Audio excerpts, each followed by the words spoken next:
नमस्कार दोस्तों। आइए सुनते हैं हिंदी साहित्य की जानी मानी लेखिका अमिता नीरव द्वारा लिखी हुई एक कहानी जिसका शीर्षक है एक दिन। तो आइए कहानी शुरू करते हैं। जून निकल रहा है और मेरी बेचैनी बढ़ने लगी है। हर साल इन दिनों यही होता है। आखिरकार इन्हीं दिनों उच्च शिक्षा में तबादले जो होने होते हैं। पता नहीं मैं इतना क्यों घबराती हूँ तबादलों से, या कि किसी भी तरह के बदलाव मुझे असहज कर देते हैं। क्या उम्र बढ़ने पर ऐसा ही होने लगता है? सौम्य से मैं इस तरह की चर्चा नहीं कर सकती हूँ। ऐसा कहते ही वे मुझे झिड़केंगे। क्या हमेशा उम्र उम्र की बातें करती हो? मुझे नहीं पता था तुम इन सब को लेकर इतनी कॉन्शियस होगी। यदि पता होता तो? मैं माहौल हल्का करने की गरज से चिढ़ाती हूँ, लेकिन देखती हूँ कि सौम्य जरा भी नर्म होने के लिए तैयार नहीं है। पता होता तो तुमसे शादी करने से पहले सोचता। तुम अपनी उम्र के बारे में कहती हो तो क्या मुझे नहीं लगता है? यार 35 कोई उम्र होती है? फिर खुद ही थोड़ा फ्लर्ट करते हैं। तुम्हें कौन कहेगा कि तुम 35 की हो और तुम्हारा 10 साल का बेटा है? यदि हम तुम्हारे साथ न हो तो कोई भी तुमसे शादी करने के बारे में सोच सकता है। चलो चलो रहने दो। कुछ कहो तो थोड़ा रीजनेबल होकर तो कहो। ज़्यादा मक्खन पॉलिश अच्छी नहीं लगती है। आपकी मैं थोड़ी झिड़की और थोड़ी सुलह का संकेत देती हूँ। वैसे सौम्य कुछ गलत भी तो नहीं कहते हैं। क्या मैं देख नहीं पाती हूँ? अपने साथ काम करती महिलाओं की आंखों में उतर आती ईर्ष्या, पुरुषों की जबान से गिरने गिरने को होती प्रशंसा और आंखों से टपकती। जाने भी दो, ऋचा हमेशा कहती है। दीदी आपकी आंखों की गंभीरता से ही सब कुछ ठीक रहता है, नहीं तो क्या? तू आजकल बहुत बोलने लगी है। मैं उसे झूठ मूठी धमकाती हूँ। हाँ ठीक ही तो है, 35 कोई उम्र होती है। अब ऋषभ यदि 10 साल का हो गया है तो इसका ये मतलब तो नहीं कि मैं बूढ़ी हो गई हूँ। खैर, तो शायद डर घर के डिस्टर्ब हो जाने का होता होगा, या फिर खुद के अकेले रहने का, या फिर पता नहीं क्या। लेकिन बस बेचैनी है तो है। सौम्य के सामने अपनी बेचैनी का पता दो तो सीधे ही सुझाव मिलेंगे। ऐसा होगा तब देखेंगे, छुट्टी ले लेना। अब खुद तो 10 घंटे काम करते हैं। ऋषभ भी स्कूल जाता है, मैं घर में करूं क्या? वो तो पूछेंगे बाकी औरतें क्या करती हैं। बहुत तो समझाते हैं, फिर भी बहुत कुछ बाकी है। अब मैं घर गृहस्थी, साड़ी गहने और सास ननद की बातें करने के लिए किसी किटी क्लब की सदस्य नहीं बन सकती। पढ़ना भी तो तभी हो पाता है जब थोड़ा थोड़ा कर पढ़ो। जिस दिन यूं लगे कि अब पढ़ना ही पढ़ना है तो किताबों से ही कोफ्त होने लगे। जब दिन भर ही फुर्सत हो तो घर का काम भी करने में मन नहीं लगता। फिर हर दिन के कामकाज के अतिरिक्त घर में ज़्यादा काम साफ सफाई का ही रहता है। अब ये तो नहीं हो सकता ना कि कल ही साफ सफाई कर जमाई अलमारी को आज फिर बिखेरूं और फिर जमाऊं। ये बेगारी होने से तो रही, लेकिन सौम्य समझेंगे ये सब? तो फिर क्या करूं?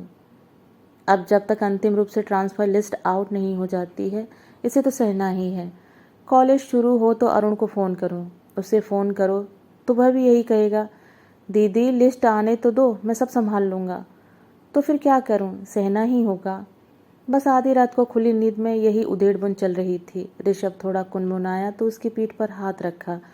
थोड़ी देर उसी असमंजस में बैठी रही, फिर धीरे से चादर हटाई और स्लीपर में पैर फंसाकर बहुत हौले से कमरे का दरवाज़ा खोला और बाहर निकल आई। जून खत्म होने पर है, मौसम बदल रहा है।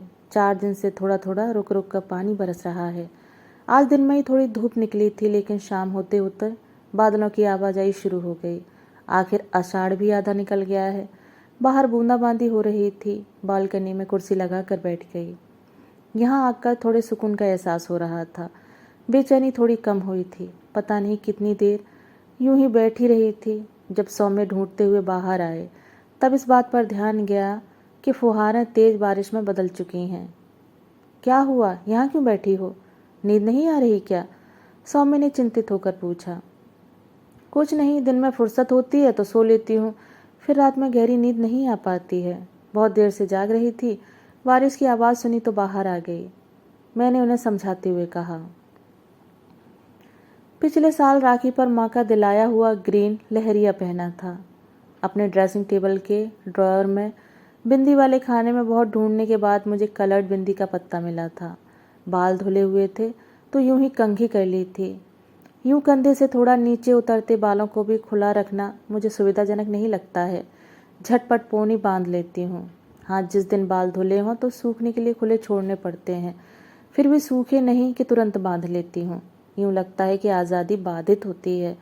पता नहीं क्यों मन हुआ कि आज ग्रीन बिंदी ही लगाऊं, इसलिए बहुत मशक्क़त करके ढूंढी। बिंदी लगाकर खुद को आईने में देखा तो लगा कुछ ज़्यादा हो रहा है। मैं कॉलेज जा रही हूँ, कहीं शादी या किसी फंक्शन में नहीं।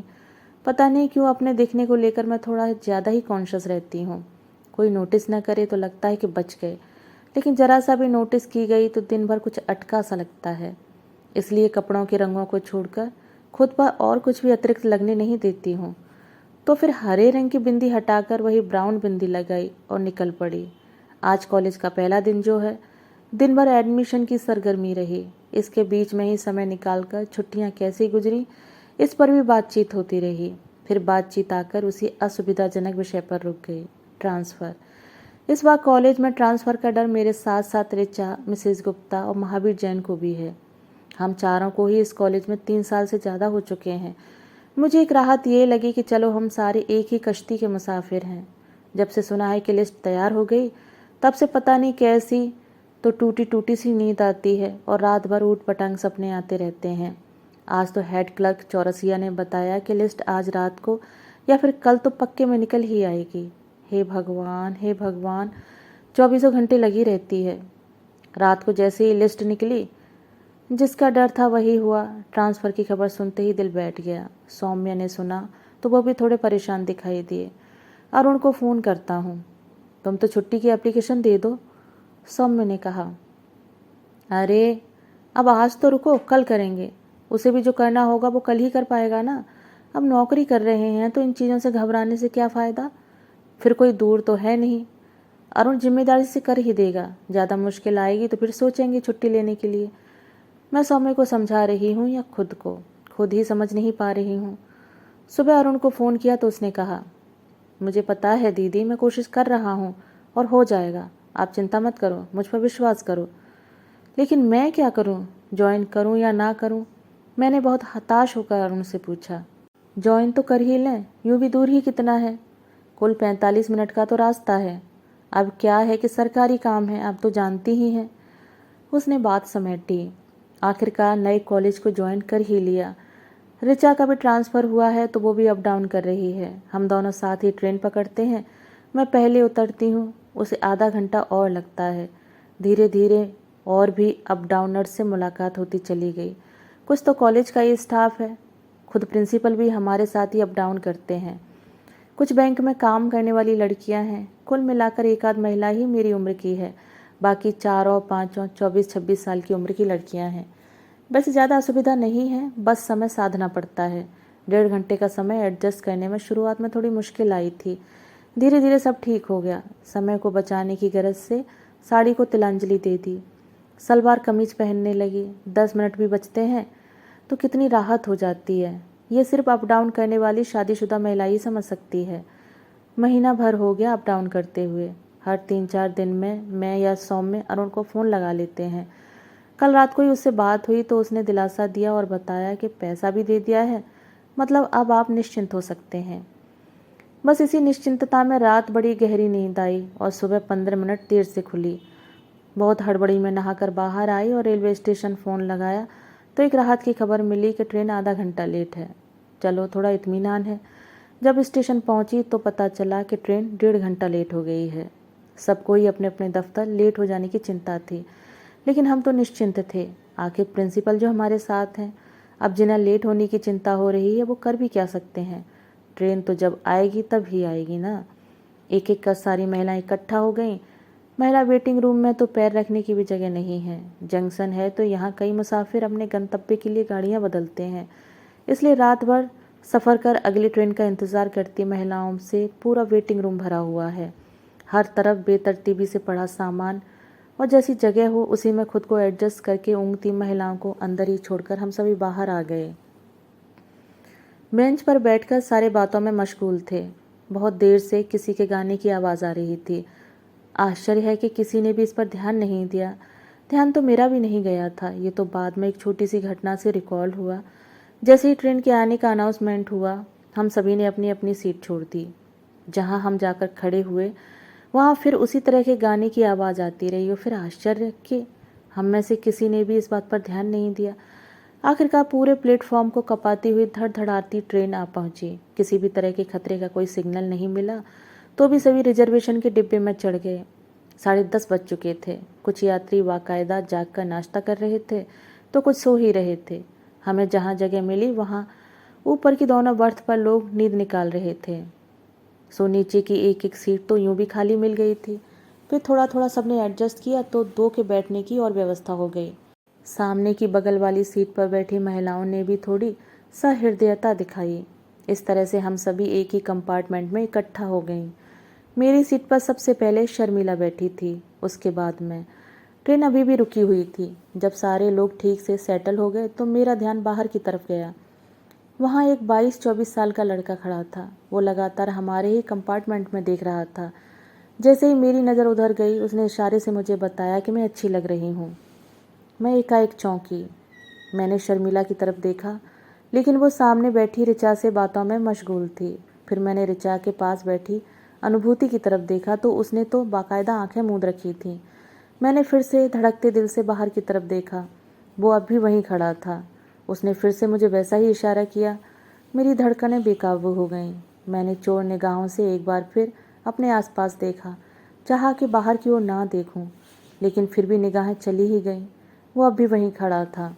अब गाड़ी धीरे धीरे आगे बढ़ने लगी थी। वो थोड़ी दूर तक खिड़की के साथ साथ दौड़ता दिखा। फिर से उसने वैसा ही इशारा किया। गाड़ी तेज हो गई और वो वहीं छूट गया। मैं एकाएक असहज हो गई। आम तौर पर मैं सबकी बातों में शामिल होती हूँ, लेकिन आज मुझे खुद भी पता नहीं कि मैं कहाँ हूँ। मुझे प्लेटफॉर्म पर आ रही गाने की आवाज़ की याद आ गई। गाड़ी पहुँचने वाली थी, लेकिन मैं बहुत कोशिश करके भी सहज नहीं हो पा रही थी। मैंने खुद को बहुत झिड़का। मैं उस लड़के की उम्र के बच्चों को पढ़ाती हूँ। अब कोई मेरी उम्र भी 20-22 साल नहीं है। खुद को यह कहकर भी समझाया कि हो सकता है वो शर्मिला के लिए खड़ा हो, और लेकिन फिर मैं खुद से ही तर्क करती हूँ कि फिर उसने मुझे क्यों इशारा किया। पूरा दिन मेरा होना मेरे सामने ही नहीं खुला। दिन एक तरंग, एक नशे की सी हालत में गुजरा। हाँ, खुद को झड़कना भी दिन भर जारी रहा। शाम को जब फिर से उसी प्लेटफॉर्म पर उतरी तो लगा जैसे यहाँ सब कुछ बदला हुआ है। हर दिन की तरह घर भागने की जल्दी मुझे महसूस नहीं हुई। एक बार बहुत सतर्क नज़रों से पूरे प्लेटफॉर्म का निरीक्षण किया। पता था कि अब यहाँ कुछ भी नहीं होगा, लेकिन खुद से पूछ भी रही हूँ कि क्या ये बचपना है। यूँ ऐसी नई नई हुई जवान लड़की की तरह छुई मुई होने की तो कोई वजह नहीं थी, मगर कुछ तो था ही। गाड़ी निकालकर जब घर की तरफ बढ़ी तो अग्रवाल मिष्ठान पर बाहर रखे बड़े से कढ़ा की चाशनी में तैरते गर्मा गर्म गुलाब जामुन दिखे। यूँ कभी भी रुककर कुछ खरीदती नहीं हूँ, लेकिन आज रुककर आधा किलो गुलाब जामुन बंधवाए। घर पहुँची तो चेंज कर लौटी। तब तक सौम्य चाय बना चुके थे। मैं गर्म गुलाब जामुन बाउल में रख रही थी कि फ़ोन बजा। सौम्य चाय लेकर जा चुके थे। ऋषभ भी वहीं था, इसलिए इत्मीनान था कि कोई ना कोई फ़ोन तो उठा ही लेगा। मैंने नमकीन निकाला और सारे सामान को ट्रे में सजा रही थी कि सौम्य ने अंदर आकर खुशखबरी सुनाई। अरुण का फ़ोन है, तुम्हारा ट्रांसफ़र रुक गया है। पता नहीं कैसे गुलाब जामुन का बाउल मेरे हाथ से छूट गया। गुलाब जामुन लुढ़के और बाउल टूटकर पूरे किचन में बिखर गया। मैं उस बिखरेपन को एकटक देख रही थी और मेरे अनजाने ही आंसू उमड़ आए थे। सौम्य ने मेरे सिर को प्यार से थपथपाया। कोई बात नहीं, इसमें रोने की क्या बात है। चलो तुम बाहर जाओ, मैं सब ठीक कर देता हूँ। मैं धुंधलाई आंखों से कभी सौम्य को तो कभी उस बिखरेपन को अबाक होकर देख रही थी। दोस्तों, अभी आप सुन रहे थे अमिता नीरव द्वारा लिखी हुई कहानी एक दिन। दोस्तों, कहानी आपको कैसी लगी? कहानी के विषय में अपने विचार कमेंट बॉक्स में साझा जरूर कीजिएगा। धन्यवाद।